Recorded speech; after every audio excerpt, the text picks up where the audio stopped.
Bonjour à toutes, bonjour à tous. Merci de votre présence. Au programme de ce Préfond TV, les actualités de Préfond, bien sûr, mais aussi des informations locales, des informations de conjoncture économique. Et nous aurons aussi un débat dans 20 minutes sur le thème « Retraite supplémentaire, la sécurité avant tout ».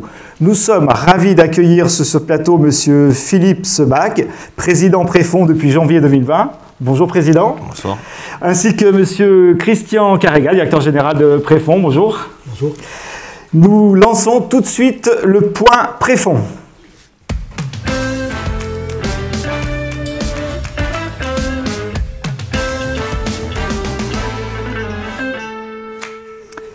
Ces rencontres que Préfond organise comme celle-ci sont une façon moderne de communiquer, de rencontrer directement les affiliés. Je rappelle que nous sommes en direct, ici à Toulon, et aussi sur le site internet dédié et sur YouTube. D'ailleurs, vous pouvez poser vos questions par SMS au 06 44 63 07 22. Nous y répondrons. L'actualité sur les retraites est dense.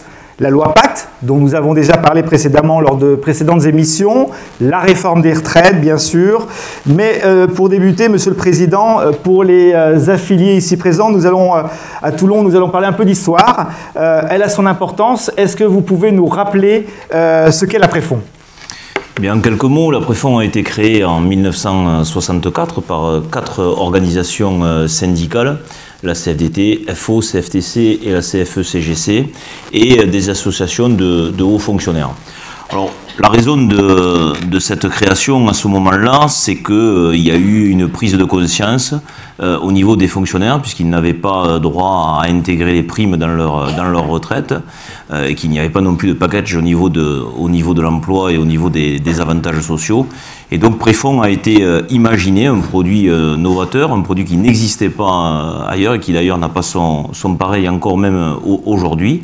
Donc les administrateurs qui sont, j'allais dire, à la gestion aujourd'hui de Préfond Association sont des administrateurs bénévoles. Je suis bénévole et fonctionnaire, encore actif en ce moment, et donc bénévole. Donc le produit est contracté auprès de CNP Assurance et réassuré par 3 autres assureurs que sont Allianz, Groupama et AXA. Ce qui en fait là aussi une certaine originalité, mais surtout, ce qui en fait surtout une assurance, puisque c'est un produit, Préfond est un produit assurantiel dont la valeur ne peut pas baisser parce qu'elle est garantie et maintenue par ces 4 assureurs qui en assurent la pérennité. Après ce petit point d'histoire, merci. Nous allons aller aux questions d'actualité qui sont toujours très importante pour les affiliés présents et sur Internet. Est-ce que, Président, vous avez quelques points d'actualité à nous évoquer ce soir à Toulon ? On a d'abord dire pourquoi on est à Toulon déjà. On a souhaité changer de format puisque dans les années précédentes, on allait à la rencontre des affiliés dans les villes de France, mais en format grande réunion, où parfois c'était un peu compliqué. Là, le modernisme oblige, on utilise les nouveaux moyens de communication puisqu'on est effectivement en direct et après ça peut être consulté et reconsulté.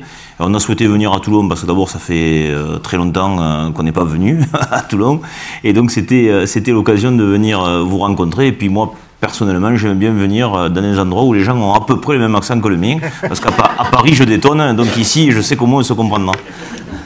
Alors vous avez expliqué pourquoi Toulon, maintenant quelques points d'actualité relatifs à la Préfond. Oui, on a une actualité évidemment qui est prégnante, c'est la loi Pacte. Et donc cette loi Pacte a modifié les produits d'épargne retraite et donc a fait que le gouvernement a poussé à créer ces plans d'épargne retraite pour capter l'argent les Français avaient peut-être un peu l'habitude de mettre dans l'assurance vie et d'autres produits. Et donc c'est posé la question à un moment donné même, j'ose employer ce mot, de la survie de Préfond dans son système actuel.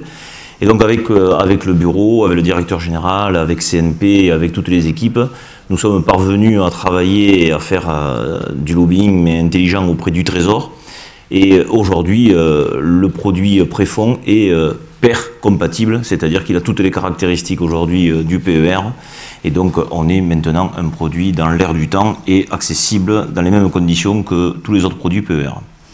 Merci de ces précisions. Je vous rappelle qu'il y a des questions qui arrivent. Nous verrons en fonction du déroulé de ce direct comment nous allons pouvoir les prendre. Christian Carrega, vous nous avez préparé, je crois, quelques chiffres et surtout des chiffres relatifs à ce beau département qu'est le Var. Effectivement, alors vous le savez, 1 million d'habitants dans le Var, 74 400 agents publics, ce qui fait un taux d'équipement d'agents publics par habitant qui est à 68% et qui est un peu inférieur à la moyenne nationale.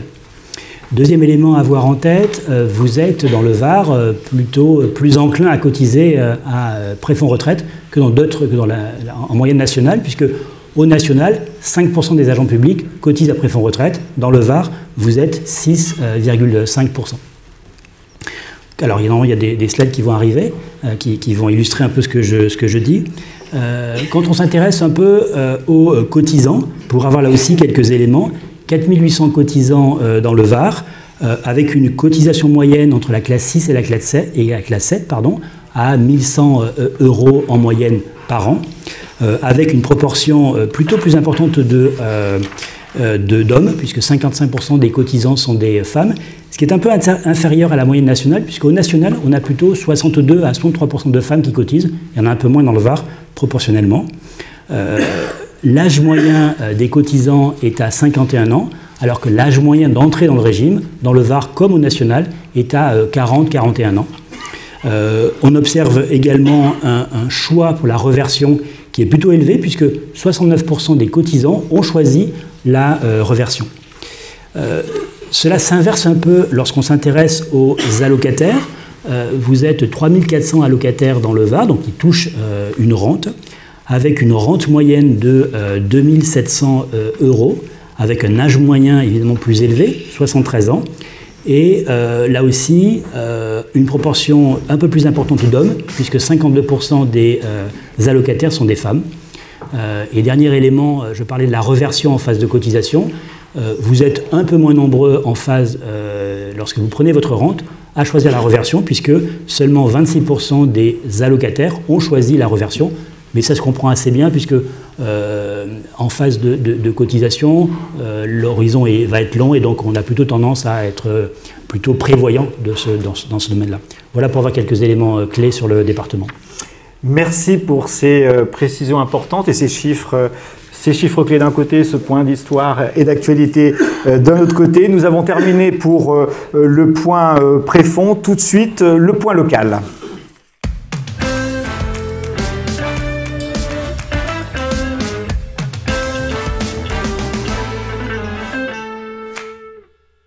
Frédéric Paul, bonjour. Bonjour Jean-Luc. Merci de nous rejoindre. Vous êtes guide, conférencier, chroniqueur et toulonnais. Vous avez préparé pour les affiliés préfonds sur le web ou ici présents un petit billet d'humeur. Oui, on y va? Oui Jean-Luc. Quand on m'a demandé si je voulais intervenir ce soir pour vous parler de Toulon, je n'ai pas hésité une seule seconde. Oui, je ne pouvais pas laisser passer l'occasion de vous parler de mon Toulon. Puis en plus, nous sommes le 13 février, nous sommes à la veille de la Saint-Valentin. Je voulais faire une déclaration d'amour à ma ville et je n'ai de cesse de cultiver ma toulonnité. C'est un néologisme de mon invention. Oui, oui.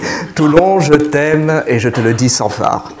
Je suis né à Toulon il y a un peu plus de 40 ans, de parents issus de ce qu'il convient d'appeler aujourd'hui la classe moyenne, et j'ai des origines contrastées. Italienne, du sud comme du nord, espagnole ou d'autres, même pied noir. Bref, je suis un Français pur souche, comme beaucoup d'autres. Comme Toulon, dirais-je. Toulon, cette ville qui fut tour à tour gauloise, grecque, puis romaine, et puis qui a eu ce nom de Tello, puis Tello Marcius. Ville productrice de teinture, l'une des 2 teintureries impériales de l'Empire romain, mais aussi port militaire en même temps. C'était une ville au visage multiple. Ah, Toulon. Qu'est-ce que j'ai pu enrager quand les gens me demandant d'où je venais te réduisaient à une ville de garnison? Ou bien, sinon, il fallait que je précise, 2 points, ouvrez les guillemets, mais si, Toulon, une ville au bord de la Méditerranée entre Marseille et Nice. J'enrageais car j'aurais aimé que tout le monde connaisse la douceur de vivre. J'ai passé à Toulon une enfance plutôt joyeuse, les étés aux plages du Mourillon où j'ai appris à nager, les diabolomantes sur les terrasses du port en regardant le petit train transportant les touristes ce petit train que ma grand-mère appelait le promène-couillon. Les opéras au théâtre municipal, les montées au Montfaron en téléphérique, puis plus tard le permis en poche en voiture. D'ailleurs, de nombreux premiers baisers ont été échangés là-haut lorsque la ville allumait ses lumières.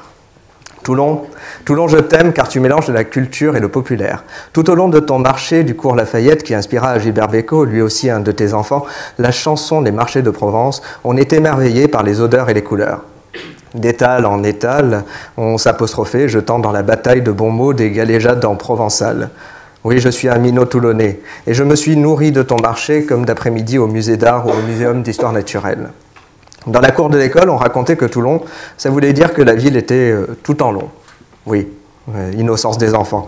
Toulon est en fait dérivé du nom Télo, qui était la déesse ligure des fontaines. C'est un nom que la ville a toujours porté, Télo, Tolone, Tolone, avec ou sans H, ou Touloun, presque toujours porté, car la ville a été débaptisée en 1793 par la Convention nationale après le siège lors duquel les royalistes avaient livré la ville aux Anglais. Le décret disant ainsi « Le nom infâme de Toulon est supprimé. Cette commune portera désormais le nom de Port-la-Montagne. » Port-la-Montagne. Ça me ferait bizarre de t'appeler ainsi. Pourtant, cela reflète bien ta position entre mer et montagne. Et lorsque l'on arrive par bateau, on voit ces montagnes qui te créent une couronne, un rempart pour mieux te protéger. Montfaron, Montcoudon, Montcombe surplombent la ville. Je me souviens, petit, de ces dimanches qui commençaient par le marché aux puces à Besagne, puis le marché sur le cours, et ces goûters à base de chichi frégi. Ah, le chichi frégi. Il n'est pas toulonnais qui n'a pas mangé le vrai chichi frégi, celui de Toulon. Oui, oui. Vous connaissez, Jean-Luc? Pas du tout. Non. Désolé. Vous n'êtes pas toulonnais. Je le souvent, mais... Alors, c'est un beignet allongé, trempé dans du sucre, dont le nom se traduit en fait par zizi frit. Voilà. Je me souviens de ces apéritifs aussi où nous mangions la cade. Une galette à base de farine de pois chiche grillée au feu de bois. Je suppose que vous n'avez pas goûté non plus. Non plus. Non. Eh bien, il faut savoir que la cade a les mêmes origines que sa cousine, la soca niçoise. C'est la farinata en Ligurie qui a été importée à Toulon par les femmes italiennes qui suivaient leur mari venus travailler à l'arsenal. Elles vendaient leur farinata bien chaude dans la rue et criaient « E calda, e calda !» Elle est chaude. Elle est chaude. Elle est chaude en français. Et les Toulonnais ont déformé ça en cade. Voilà. Et n'est pas Toulonnais non plus celui qui n'est pas allé vibrer à Mayol pour les exploits de ces terribles guerriers rouges et noirs du RCT. Le stade Mayol, cœur vibrant, battant du centre-ville les jours de match. Toulon, ma belle sauvage qui ne se livre pas aux premiers venus. Car même certains Toulonnais te critiquent ta frontale, qui empêche de voir le port lorsque l'on est en voiture, en oubliant bien vite qu'ils ne voient pas les voitures lorsqu'ils se promènent à pied sur le port. Ah, Toulon, il faut te voir autrement, inventer un nouveau regard, il faut changer de paradigme. Tu caches bien tes charmes, et lorsqu'on est tombé amoureux de toi, on ne peut plus se passer de toi. Les Toulonnais ont raison de dire, qui se lève de Toulon se lève de la raison.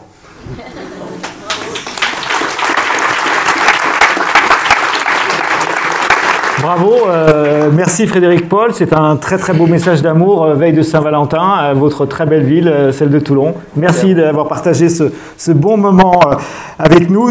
Nous allons parler de choses plus sérieuses, nous allons aborder tout de suite le point conjoncture.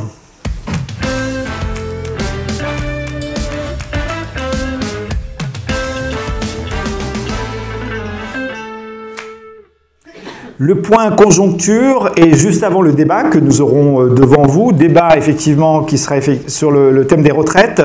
Nous avons le plaisir d'écouter via une vidéo Denis Ferrand, docteur en économie et directeur général de Rexecode. Vidéo.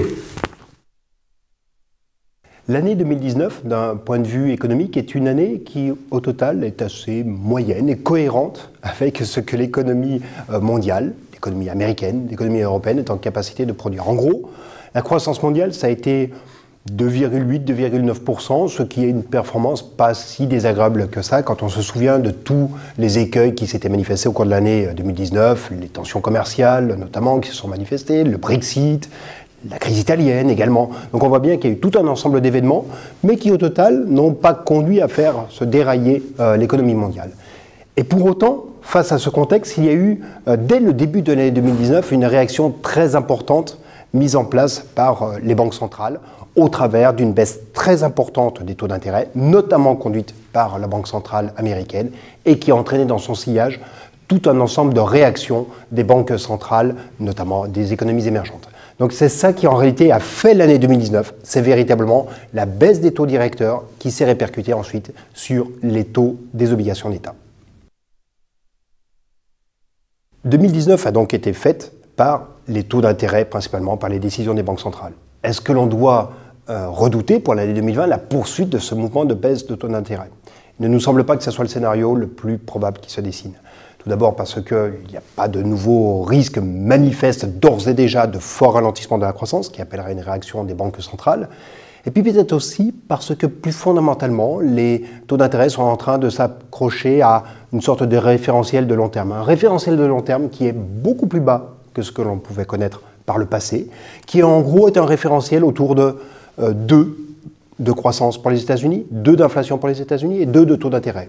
En zone euro, on est plutôt sur du 1 de croissance, 1 d'inflation, mais également un petit 1% de taux d'intérêt. On ne voit pas tellement de raisons pour lesquelles on échapperait à cette sorte d'équilibre stationnaire qui est en train de s'installer. On ne voit pas beaucoup de baisse de taux d'intérêt. On ne voit pas non plus beaucoup de marge de remontée des taux d'intérêt et donc pas beaucoup d'augmentation de la rémunération de l'épargne. Qu'est-ce qui pourrait faire dériver l'économie et surtout les taux d'intérêt de ce scénario qui au total est un scénario d'équilibre, de stagnation des taux de la croissance et de l'inflation? Mais en fait, c'est précisément dans ce dernier terme qu'il nous semble que les risques sont les plus importants. Et s'il doit y avoir un risque, il est plutôt à la hausse des taux d'intérêt, nous semble-t-il, qu'il n'est à la baisse. Ce risque, il a donc pour nom inflation. On sait que l'inflation a déserté ce que l'on appelle sa mesure habituelle qui est les biens consommés par les ménages pour se porter sur les prix d'actifs. C'est là que s'est réfugiée l'inflation. Mais on voit que l'on est arrivé à un moment où les économies sont très sollicitées, où se manifestent des tensions, notamment sur les recrutements de plus en plus importants, et qui se traduisent d'ores et déjà par des accélérations progressives, mais des accélérations de salaires. On le voit dans les pays de l'Est, on le voit aux États-Unis, on le voit dans les pays d'Asie, on le voit aussi quelque peu en zone euro. La question est de savoir à quel moment ces hausses de salaire se translateront ou ne se translateront pas en une augmentation des prix. Et c'est là qu'on pourrait avoir un changement si véritablement cette augmentation de salaire qui commence à se dessiner et qui devrait plutôt s'amplifier en 2020 se déportera sur les prix, parce que là, ce sera un risque de voir les banques centrales prises à défaut avec des taux pilotés trop bas pendant trop longtemps et donc procéder à une remontée beaucoup trop rapide. Voilà un petit point macroéconomique de la conjoncture effectué par Denis Ferrand, docteur en économie. Je vous propose de passer tout de suite au point actualité.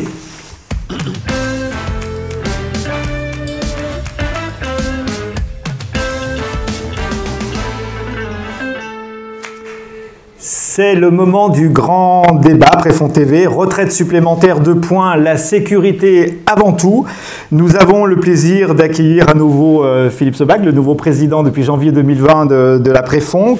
Christian Caraya, qui était déjà présent au plateau précédent, directeur général de Préfond.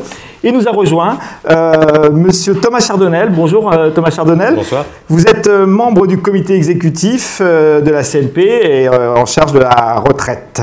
Voilà, nous allons commencer ce débat, mais avant cela, nous allons vous solliciter, vous public ici présent à Toulon et vous présent via Internet. Munissez-vous de votre téléphone mobile et par SMS, nous allons vous poser une question. En un mot, que vous inspire Préfond pour votre retraite? Vous pouvez sur le 06 44 63 07 22, 06 44 63 07 22, nous indiquer en un mot ce que vous inspire Préfond pour votre retraite. Et après, dans quelques minutes, nous verrons un nuage de mots-clés que nous aurons le plaisir de vous commenter. Ceci étant fait, nous allons attaquer notre débat sur la retraite supplémentaire. La retraite, effectivement, dans le contexte actuel, est primordiale pour les affiliés. La sécurité des retraites est un élément capital. Alors bien sûr, nous n'allons pas parler de la réforme des retraites, qui occupe aujourd'hui beaucoup l'espace médiatique, ça ne vous a pas échappé, mais du régime Préfond retraite, le numéro 1 de la retraite supplémentaire en France, dédié à la fonction publique. Alors, nous allons parler de la sécurité avant tout, c'est le thème de ce débat, Président, mais est-ce que vous pouvez, dans un premier temps, nous préciser simplement l'organisation, son mode de fonctionnement et qui fait quoi dans l'organisation de Préfond retraite? Alors je l'ai dit tout à l'heure un peu en préambule, Préfonds c'est une association, alors une association qui est là pour défendre les intérêts des affiliés, vos intérêts, les nôtres, et pour surveiller un peu le fonctionnement financier et administratif qu'on a confié à CNP Assurance en majorité, et qui est réassuré par 3 autres assureurs, je les ai nommés tout à l'heure, Allianz, Groupama et AXA. Je ne sais pas si le slide passe en même temps, voilà. Vous avez l'importance des portefeuilles qui sont gérés par ces quatre assureurs, CNP gérant évidemment le plus important. Et puis la législation nous a obligés à créer une société de courtage pour pouvoir assurer la commercialisation. Et donc on a créé cette SAS Préfonds Distribution qui est, j'allais dire, avec un actionnaire unique qui est l'association. Donc on est dans le même circuit. La particularité de Préfonds, je vous l'ai dit, il n'y a pas d'agents commerciaux, il n'y a pas d'agence sur le territoire national. Donc la commercialisation et la vente, j'allais dire, du régime du produit Préfonds se fait par le bouche à oreille, se fait par les prospects, donc c'est-à-dire les collègues qui sont dans les administrations, aussi bien en territorial qu'à l'État ou dans des établissements publics. Et puis c'est un qui connaît, qui transmet de la documentation, qui en demande, et puis après les équipes de Préfonds qui sont à Paris. On a un bâtiment avec un effectif de 26 personnes sous la direction de Christian Carrega. Et ces équipes-là sont chargées d'appeler ces prospects pour vendre évidemment ce produit, mais surtout pour conseiller les fonctionnaires et tous les agents et tous les collègues qui s'inquiètent aujourd'hui, et encore un peu plus aujourd'hui, pour sa retraite.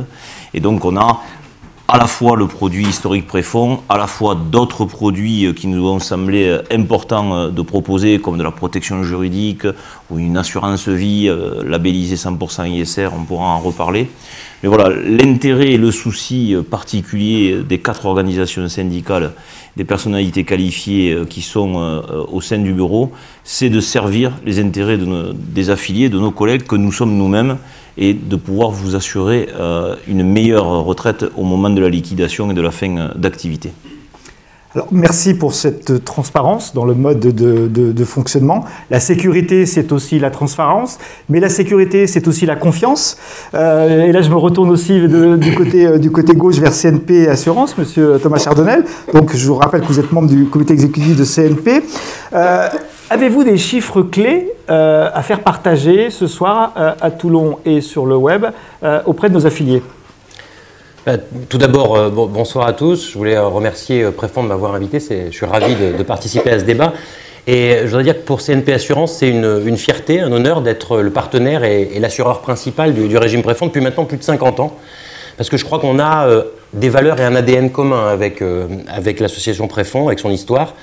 CNP Assurance, c'est une entreprise du secteur public qui appartient maintenant à ce grand pôle financier public autour de la Caisse des dépôts, de la Banque Postale. L'actionnariat va bientôt changer.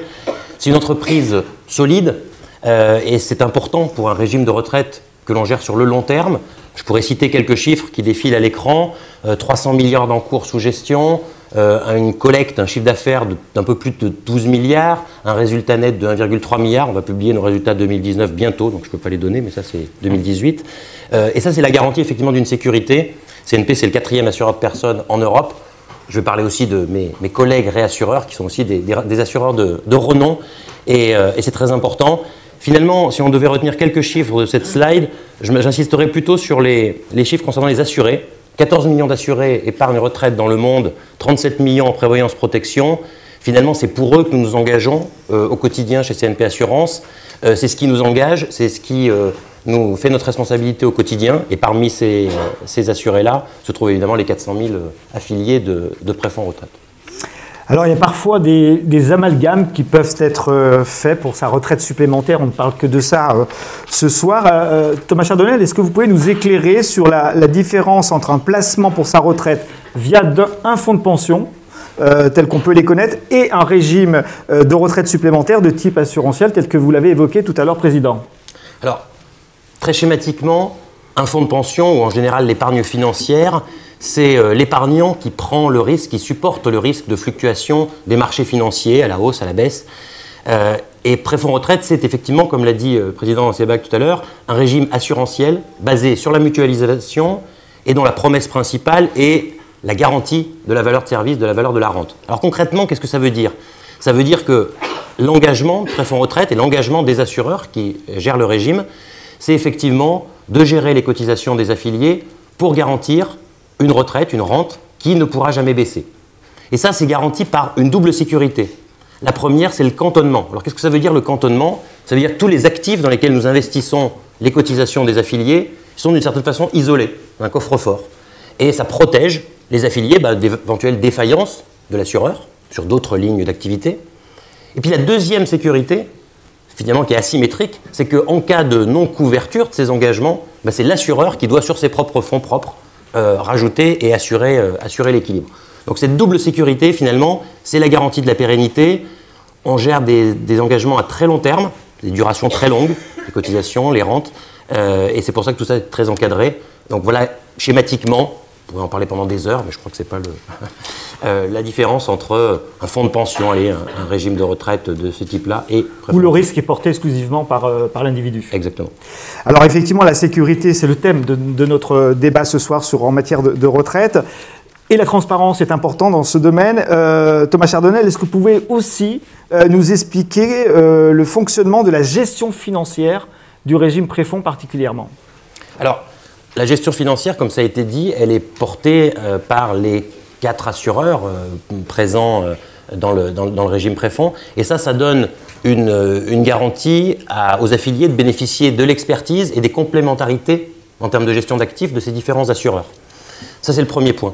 Le deuxième point, c'est que compte tenu effectivement d'une gestion de long terme, de duration très longue, des passifs, je ne vais pas rentrer dans du jargon technique, ça permet aux assureurs d'investir sur des classes d'actifs de très long terme et d'aller chercher des taux longs qui, en général, sont plus rémunérateurs. Alors dans le nouveau monde dans lequel on vit, même les taux longs sont bas, voire négatifs, donc ça change un petit peu les choses et ça nous oblige, nous, en termes de gestion financière.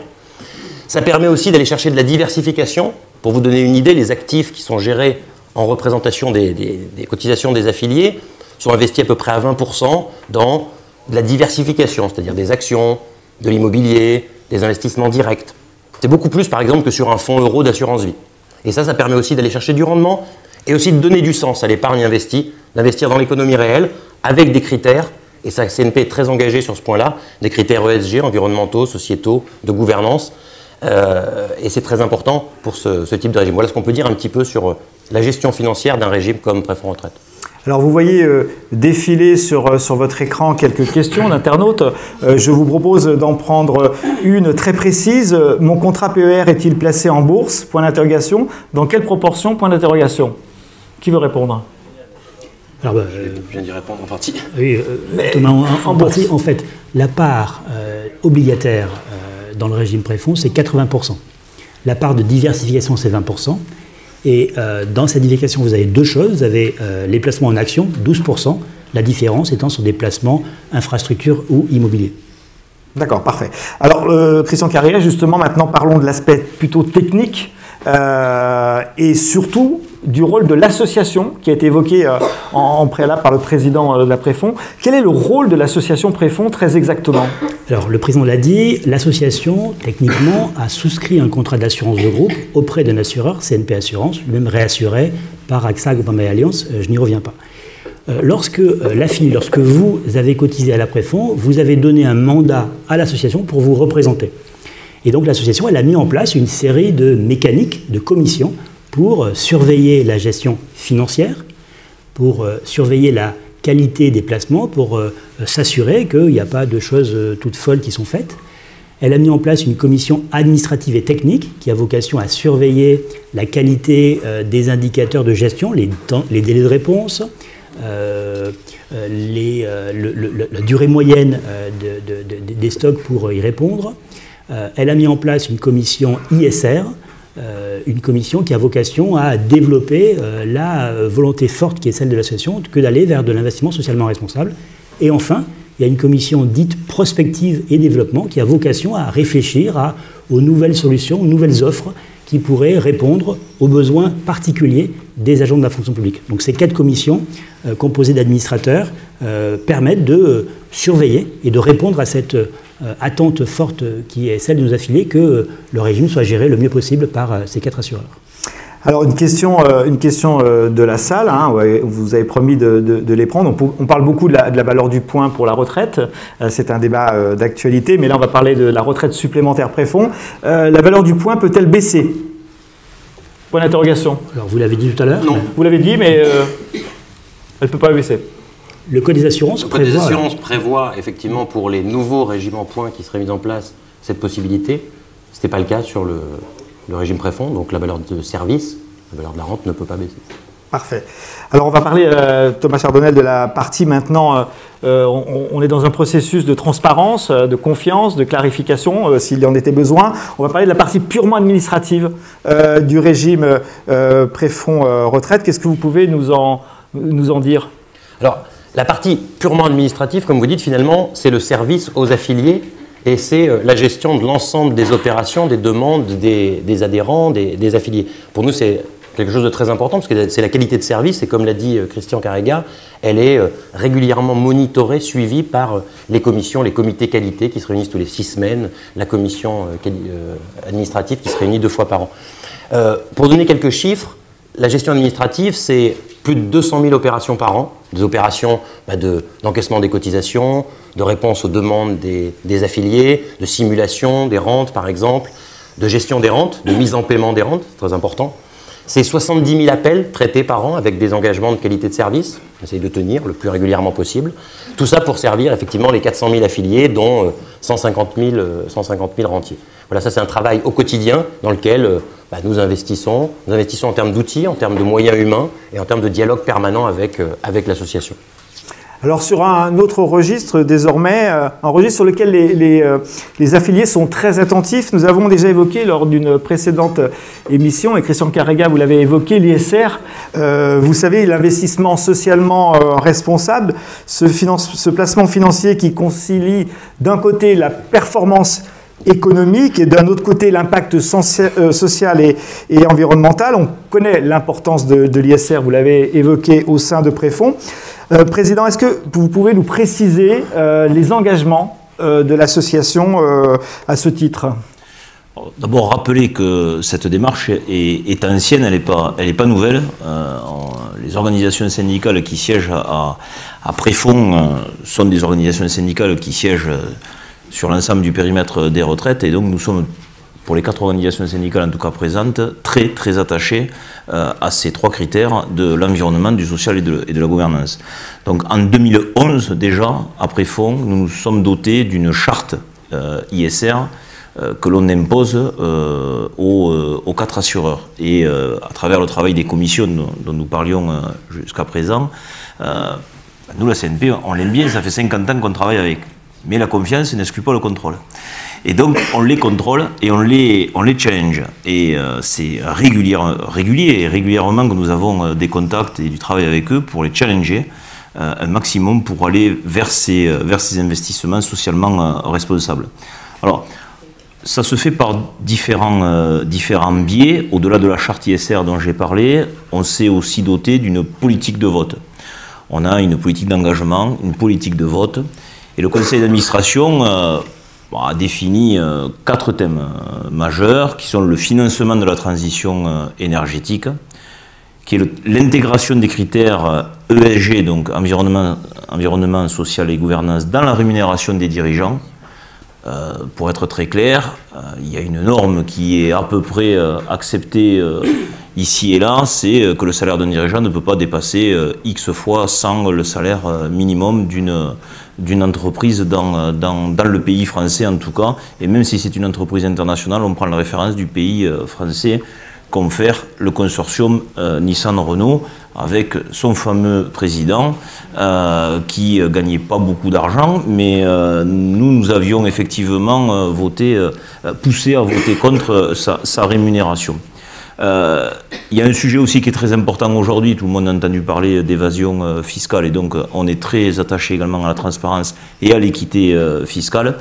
Et Un point qui évidemment nous touche particulièrement à cœur, à nous 4 organisations syndicales, c'est évidemment l'emploi et le droit du travail. Nous ne saurions engager nos fonds dans une entreprise qui bafouerait les droits des travailleurs, les droits syndicaux et le droit du travail. Alors pour cela, on se fait accompagner d'agences extérieures qui, avec des indicateurs et des mesures, nous donnent finalement un classement et nous donnent la qualité de nos portefeuilles, donc avec des indicateurs ESG. Alors, par exemple, nous mesurons pour les entreprises qui sont dans le portefeuille du régime le nombre d'heures de formation par an et par salarié qui peuvent être dispensées, ou bien le degré d'indépendance des conseils d'administration. Vous avez tous en mémoire les difficultés qu'il y a pu y avoir avec des gens qui avaient des doublons, qui restaient des années et des années. Donc la constitution d'un conseil d'administration est importante aussi. Et là aussi, nous ne saurions investir dans des sociétés qui ne respecteraient pas ça.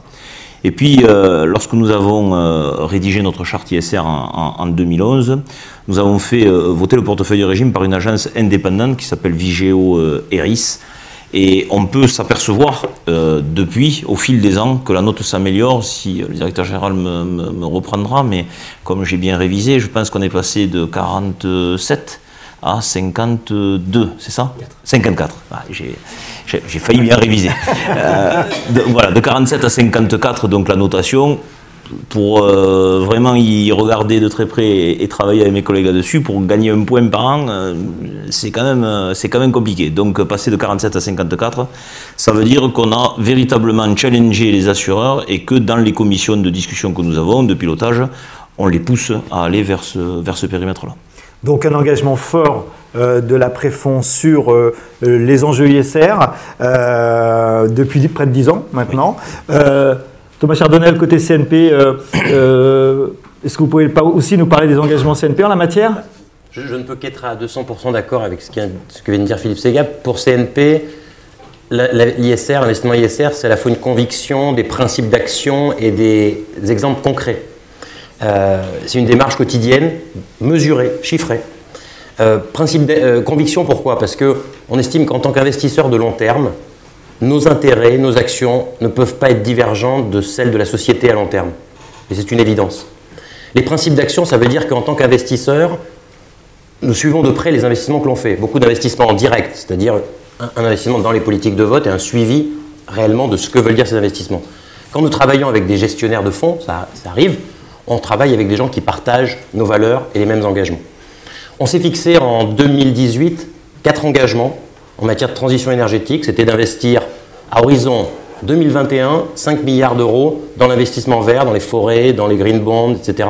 On est à 5,2 milliards à fin 2019, donc on a dépassé les engagements et on va les doubler. On veut doubler nos encours dans la transition énergétique de 10 à 20 milliards d'ici 2024.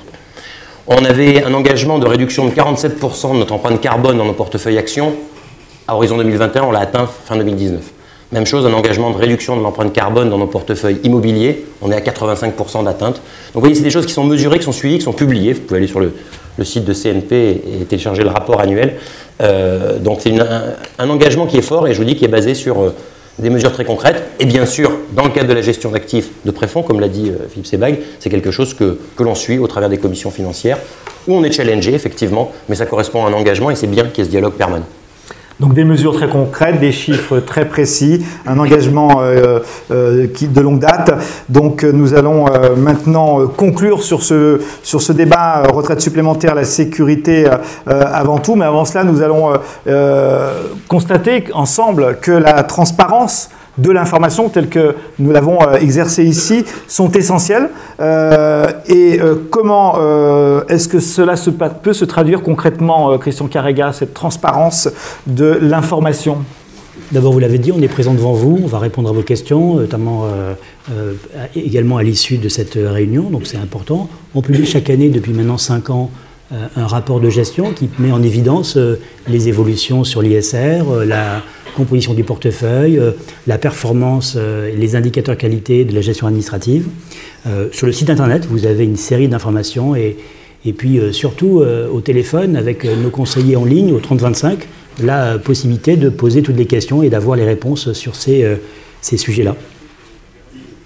Président, vous voulez compléter sur cette notion de transparence de l'information? Oui, et surtout en revenant un peu sur la notion d'ISR pour rassurer aussi, parce que ça peut être une notion mal connue, mal perçue, et on pourrait peut-être aussi avoir peur et se dire, voilà, ils sont gentils avec leur investissement ISR, mais est-ce que je ne vais pas perdre de l'argent? C'est bien d'avoir des valeurs, mais toutes les études aujourd'hui qui mesurent le rendement des produits ISR montrent que le rendement est là, que toutes les craintes qu'il pouvait y avoir en termes de rendement ISO ou pas entre d'autres produits et les produits ISR, aujourd'hui, il n'y a aucune faille, il n'y a aucun doute, les produits ISR sont des produits aujourd'hui qui ont du rendement.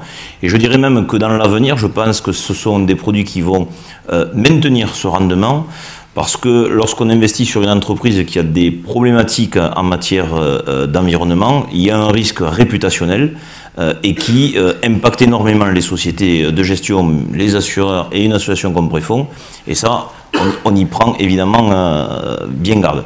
Après, en termes de transparence, effectivement, nous essayons d'être le plus transparent possible. Après, on y croit ou on n'y croit pas, mais moi j'y crois parce que ça fait un peu plus de 30 ans. Il y a des organisations syndicales, encore une fois de plus, au sein de l'association. Nous sommes tous des fonctionnaires venant d'horizons divers. Et nous sommes là, on n'est pas là pour voler nos collègues. D'ailleurs, nous sommes nous-mêmes souscripteurs, affiliés. Et donc, comme je m'aime bien, j'essaie en fait que mon capital, il fonctionne bien quand même. Voilà. Parfait. Une avalanche de questions, on va les prendre tout à l'heure. Je vous avais promis un nuage de mots-clés, celui du mot que vous inspire Préfond pour votre retraite. Donc je vous propose de découvrir les résultats de vos SMS, que ce soit ici à Toulon ou devant votre écran d'ordinateur. Donc voilà, un mot semble se détacher, ou peut-être deux, je ne sais pas, complexe. Christian Carrega, qu'est-ce que vous en pensez? C'est sûr que lorsqu'on parle de retraite, ça paraît complexe, c'est loin et c'est pas forcément très simple. Notre boulot, notre challenge en fait, c'est de rendre simple des choses qui sont complexes, mais j'ai noté également l'élément de sécurité, d'engagement, de fiscalité. On va en reparler tout à l'heure, j'imagine. Voilà, c'est pas une surprise en fait que de voir ce type de nuage de mots aujourd'hui sur ce sujet-là. Président, ça vous étonne pas? Ça ne m'étonne pas et ça me satisfait tout à fait, puisque ce sont les mots qui sont au quotidien dans notre esprit quand nous siégeons au sein de la Préfond entre nous. Parfait, une vraie cohérence après toute cette transparence évoquée tout au long de ce débat qui se termine. Merci pour ce plateau pour le débat de Préfond TV. Tout de suite, nous abordons le point question.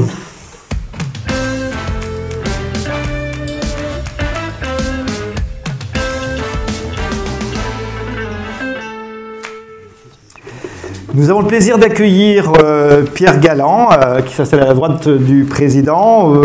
Bonjour Pierre. Bonjour. Vous êtes directeur marketing et communication de Préfond. Nous allons désormais passer aux questions des affiliés. Une avalanche de questions. J'ai le sentiment, Pierre, qu'on a deux types de questions très orientées côté PER, plan épargne retraite, et d'un autre côté fiscalité, c'est bien ça? Effectivement, on a reçu beaucoup de questions sur la fiscalité et effectivement sur le PER, les changements qui sont entraînés par la nouvelle réglementation. Alors, Pierre Galland, pouvez-vous nous rappeler les changements avec le PER dans le régime Préfond retraite? C'est une question, Christian Carrega, c'est pareil? Christian? Alors, beaucoup de changements effectivement avec le PER. Le président l'a dit tout à l'heure, on a parlé de l'actualité de la Préfond. Le régime Préfond retraite, depuis le 1er décembre, est devenu PER. Alors, qu'est-ce que ça veut dire? Ça veut dire que finalement, on a rajouté des options supplémentaires, nouvelles, à ce régime historique qui est avant tout un régime sécuritaire. On l'a évoqué tout à l'heure. Alors, les souplesses, c'est quoi? Plus de choix. Par exemple, à la sortie, vous aurez le choix de sortir en rente ou en capital, une partie en rente, une partie en capital, ce sera au choix lorsque vous prendrez votre rente. Deuxième élément, plus de souplesse. La souplesse, ça veut dire quoi? Eh bien, vous aurez la possibilité de récupérer une partie de votre épargne retraite, par exemple, si vous achetez votre résidence principale. Plus de liberté, puisque depuis le 1er décembre, le transfert, la capacité de prendre une partie de son assurance vie pour venir chez Préfond retraite, voire de quitter Préfond retraite pour aller ailleurs, voire de récupérer son épargne salariale pour venir chez Préfond retraite, est ouverte Donc ça donne plus de liberté. J'ai coutume de dire, en fait, c'est un peu le meilleur des deux mondes. La sécurité historique a été conservée, et puis ces souplesses supplémentaires, nouvelles, qui ont été mises en place. Et puis il était important de conserver la promesse que nous vous avons faite depuis 50 ans, et donc les droits qui ont été acquis sur les versements avant le 1er décembre sont conservés dans, alors c'est un peu technique, dans un compartiment, qui est le compartiment C0, qui fait que les droits acquis avec des versements avant le 1er décembre sont sur l'ancien dispositif, le nouveau dispositif étant compartiment C1, C1 bis, C2, C3. Je pense qu'on va y revenir. Oui, parce que ça fait partie d'une question. Vous vouliez intervenir, Thomas? Oui, rebondir, aller dans le sens de ce que vient de dire Christian Carregat. Dès le début des réflexions sur la loi Pacte, on s'est beaucoup investi collectivement pour arriver justement à obtenir ce meilleur des deux mondes, avec un travail de pédagogie aussi auprès des pouvoirs publics. Donc quand on voyait le complexe tout à l'heure, on est arrivé à montrer à simplifier le complexe et à dire, voilà, on a un des premiers régimes de retraite supplémentaire en France, conservant son attractivité, mais on a compris quelles étaient les grandes lignes de la loi Pacte. Les grandes lignes, c'est plus de souplesse en cours de capitalisation, de constitution, et puis cette question rente-capital pour pouvoir offrir plus d'ouverture, et puis quelque chose qui est quand même dans l'air du temps, c'est la portabilité aussi. Il faut accepter ces choses-là, et donc je pense que c'est une vision offensive de ce qu'est le régime préfonds. Donc on conserve ces valeurs fondamentales, mais bon, on est dans le jeu concurrentiel, et donc effectivement ça veut dire possibilité de différents types de sorties, ça veut dire possibilité de transfert, mais tout en étant sûr de la solidité du régime. Alors Préfonds fait beaucoup de pédagogie sur le sujet, donc une question qui est peut-être un peu redondante mais qui est néanmoins présente au sujet de la fiscalité. Pierre Galland, quels changements, les plusieurs compartiments, c'est peut-être pas toujours, même s'il y a des efforts énormes de transparence et de communication, c'est pas toujours très clair. Alors, on va essayer de faire simple. La nouvelle réglementation, effectivement, amène de nouveaux changements en termes de fiscalité, dans le sens où elle introduit la possibilité de ne pas déduire ses cotisations. Donc ça, c'est un changement majeur et qui a des conséquences derrière dans la gestion, si j'ose m'exprimer ainsi, des points. Donc en fonction du choix que vous ferez déduire ou de ne pas déduire vos cotisations, vos droits seront gérés dans des compartiments différents. Donc si vous choisissez de déduire vos cotisations pendant la phase d'épargne, vos droits seront effectivement gérés dans le compartiment C1. Donc l'intérêt évidemment de le faire, c'est de pouvoir déduire au moment de la phase d'épargne, c'est clairement. Par contre, si vous choisissez de ne pas déduire vos cotisations, vos droits seront gérés dans le compartiment C1 bis. Et là, l'intérêt, c'est de pouvoir bénéficier à la sortie d'une fiscalité qui sera allégée. Voilà, je dirais, les règles qui vont régir demain les versements. Parfait. Question concrète aussi. Je me retourne vers Christian Carregat. Ai-je intérêt à continuer à verser à la Préfonds ou à chercher un nouveau PER? Alors, ça vous étonne comme question? Oui, c'est une vraie question qu'on peut se poser légitimement. On parle beaucoup de PER, de nouveautés. Pourquoi finalement ne pas aller voir la nouveauté? Alors oui, évidemment, vous avez plutôt intérêt à cotiser à la Préfonds si vous êtes attaché à la sécurité, à la performance et aux options. Alors je prends un exemple. Aujourd'hui, Préfonds Retraite vous garantit que pour chaque euro versé, vous connaissez avec certitude le montant de la rente à 60 ans. Et vous savez que cette rente ne pourra jamais baisser. Ça, c'est inhérent à la Préfonds, inhérent à ce régime en points, inhérent à cette création syndicale d'il y a 50 ans. Donc oui, on a intérêt à cotiser si on est en recherche de sécurité. Deuxième élément, pourquoi finalement ne pas aller... Préfonds aurait pu dire, moi je crée un nouveau produit, le PER, et je mets de côté l'ancien produit. Pourquoi ne pas avoir fait ça? Parce que c'est la meilleure garantie qu'on offre à nos affiliés. Si vous avez un régime qui ne fait plus rentrer de cotisants, vous avez ce qu'on appelle un horizon de placement qui ne va faire que se réduire, puisqu'à un moment donné, ceux qui sont dans un régime vont mourir. Et donc, si vous avez un horizon de placement qui se raccourcit, c'est ce qu'expliquait Thomas tout à l'heure, vous ne pouvez plus avoir de rendement. Donc, la volonté de poursuivre et de continuer à avoir du rendement, et c'est pour cela qu'il était important pour nous de permettre de continuer à rentrer de nouveaux affiliés. Deuxième élément, il y a peut-être des gens qui ne sont pas encore affiliés dans la salle ou qui nous écoutent. Aujourd'hui, vu le niveau des taux d'intérêt, c'est ce qu'expliquait très bien Denis Ferrand, un placement nouveau ne peut pas apporter de rentabilité. En rentrant dans un régime comme préfonds retraite, vous bénéficiez de la taille de 17 milliards d'euros de ce premier fonds d'épargne en France qui permet d'avoir une espérance de rendement sans aucune mesure avec ce qu'on peut faire en créant un nouveau produit aujourd'hui, avec toute cette garantie apportée par 4 assureurs qui offrent donc cette parfaite sécurité avec une perspective de rendement et de revalorisation qui est importante. Voilà finalement pour moi les deux arguments majeurs pour dire pourquoi il est mieux de cotiser dans un régime important qui existe comme préfonds, plutôt que d'aller ouvrir un nouveau produit d'épargne retraite. Alors nos questions sont très concrètes, hein, on a encore quelques minutes. Combien verser pour que ce soit intéressant ? Qui veut répondre ? Pierre complétera en fait sur le sujet. Il n'y a pas de réponse toute faite sur le sujet. Ça dépend de la situation de chacun, mais je ne peux que vous renvoyer vers nos conseillers au 30-25, c'est un appel gratuit. Après, pour avoir quelques éléments, je l'ai dit en introduction, la cotisation moyenne, 1100-1200 euros. Évidemment, à 30 ans, on est plutôt sur un effort d'épargne autour de 5% de ses revenus. À 50 ans, on est plutôt sur un effort d'épargne autour de 10 à 12% de ses revenus. Voilà pour avoir quelques éléments de métrique. Et après, Pierre peut compléter sur...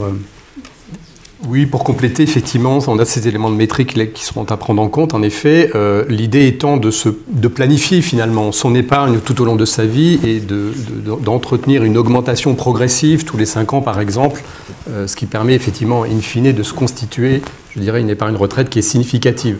Je pense que c'est vraiment la bonne orientation à prendre quand on commence à une démarche comme ça d'épargne retraite, notamment sur le produit préfonds retraite. Une dernière question, on a une question sur un nouveau service, un nouveau produit, je ne sais pas comment on doit appeler ça, relatif à la protection juridique, c'est ça? Est-ce que vous pouvez nous en dire 2 mots, Pierre Galland? Oui, alors effectivement, on le disait tout à l'heure, Préfonds réfléchit au niveau de manière constante à tous les nouveaux services qu'elle peut apporter à ses affiliés. Donc ça a été le cas en 2019. Nous avons lancé un nouveau service, Préfonds protection juridique, et on s'est rapproché de nos amis de Tego. Donc c'est un produit en fait protection juridique vie privée qui couvre l'ensemble des domaines de la vie privée, que ce soit des problèmes issus de litiges liés à l'habitation, à l'achat d'un véhicule, l'usurpation d'identité par exemple. Les prestations que l'on offre à travers ce produit vont aussi bien depuis l'information juridique 6 jours sur 7, donc de manière à pouvoir se renseigner sur un problème quelconque, en passant par la recherche de solutions amiables, jusqu'à l'intervention, je dirais, d'avocats, et pour lesquels les frais de procédure sont pris en charge jusqu'à hauteur de 10 000 €. Voilà. Donc c'est un produit qui se souscrit, service qui se souscrit en ligne sur Préfonds protection juridique @préfonds.fr. Et je rappellerai et terminerai là-dessus sur la cotisation, une cotisation qui est vraiment très accessible, 1,75 € par mois. Donc c'est vraiment un service qui est complet pour une cotisation qui est extrêmement réduite. Parfait. Président, est-ce que vous voulez conclure cette session de Préfonds TV ce soir? Juste apporter un élément d'information parce que on a rapidement dit, vous avez entendu le mot Tego et moi j'aime bien rassurer les gens parce que souvent les mots ont un sens et il faut regarder l'origine. Tego c'est les militaires, c'est une conjugaison de l'AGPM et du GMPA. Donc c'est des produits que vous connaissez peut-être, au moins pour les anciens qui ont fait leur service militaire, ils en ont entendu parler. En tout cas à Toulon, puisqu'à Toulon, la GPM est à Toulon. Et la GPM est à Toulon, effectivement. Donc voilà, donc Tego, c'est une association de militaires. Hein, donc on n'est pas allé chercher non plus nos amis très très loin. Merci Président de cette précision très utile. Merci à tous, on en termine. Merci d'avoir suivi ce débat. Merci aux personnalités présentes sur ce plateau.